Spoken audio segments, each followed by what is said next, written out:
Assalamualaikum warahmatullahi wabarakatuh. Salam sejahtera untuk kita semua. Bagi yang menonton video ini dimanapun berada, mungkin pernah mendengar atau tahu dengan yang namanya primbon atau larau. Kalau pernah mendengar atau tahu dengan yang namanya primbon atau larau ini, apakah penonton tahu apa arti dan maksud atau tujuan dari primbon atau larau ini?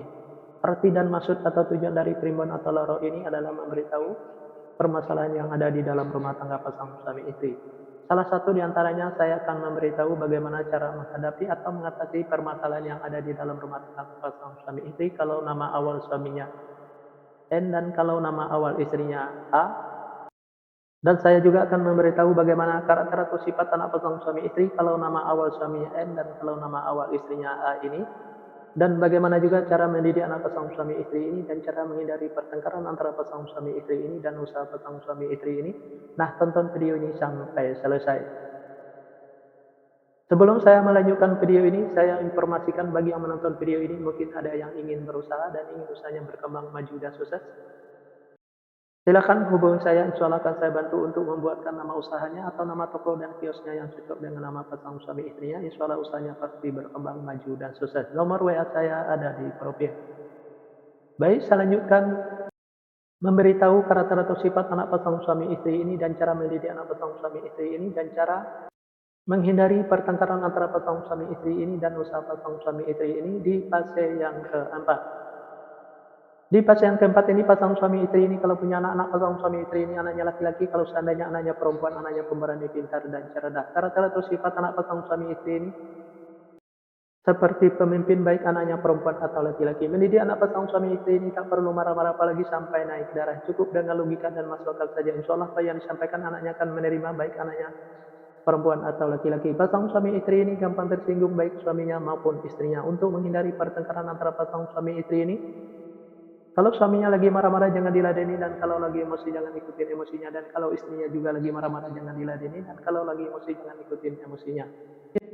Pasangan suami istri ini banyak godanya di luar, salah satu di antaranya kalau suaminya itu perempuan, kalau istrinya itu laki-laki. Biar suaminya tidak tergoda di luar, servislah suaminya dengan sama mungkin dari A sampai Z. Kalau ada godaan di luar jangan sampai tergoda, karena yang di luar itu belum tentu sebaik suaminya yang sudah ada. Dan biar istrinya juga tidak tergoda di luar, sayangilah istrinya dengan semaksimal mungkin dari A sampai Z. Kalau ada godaan di luar jangan sampai tergoda, karena yang di luar itu belum tentu sebaik istrinya yang sudah ada. Pasangan suami istri ini apa yang diusahakan selalu berkembang maju dan sukses, dan apa yang direncanakan selalu terlaksana, dan apa yang dicita-citakan selalu tercapai. Fase yang kelima, pasangan suami istri ini kalau punya anak-anak pasangan suami istri ini anaknya laki-laki, kalau seandainya anaknya perempuan, anaknya pemberani, pintar dan cerdas. Karakter atau sifat anak pasangan suami istri ini seperti pemimpin baik anaknya perempuan atau laki-laki. Mendidik anak pasangan suami istri ini tak perlu marah-marah apalagi sampai naik darah, cukup dengan logika dan masuk akal saja.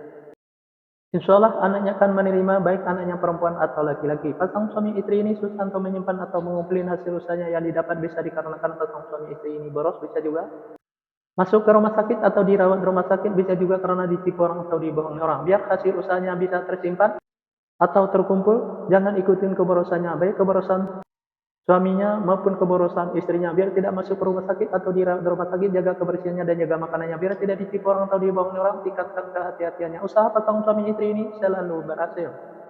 Fase yang keenam, pasangan suami istri ini kalau punya anak-anak pasangan suami istri ini anaknya perempuan. Kalau seandainya anaknya laki-laki, anaknya gampang tersinggung, sensitif dan manja. Karakter atau sifat anak pasangan suami istri ini penyantun dan penyayang baik anaknya laki-laki atau perempuan. Mendidik anak pasangan suami istri ini tak perlu marah-marah apalagi sampai naik darah. Cukup dengan dimanjakan saja, tapi jangan terlalu dimanjakan. Insya Allah apa yang disampaikan anaknya akan menerima baik anaknya laki-laki atau perempuan. Pasangan suami istri ini saya sekata saling menurutin, saling ikutin, saling setia, saling percaya. Usaha pasangan suami istri ini biasa-biasa saja, tidak ada kelonjakan.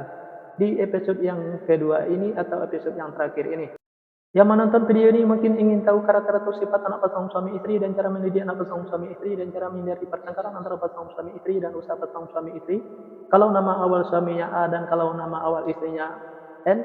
Nah, silahkan tonton video selanjutnya.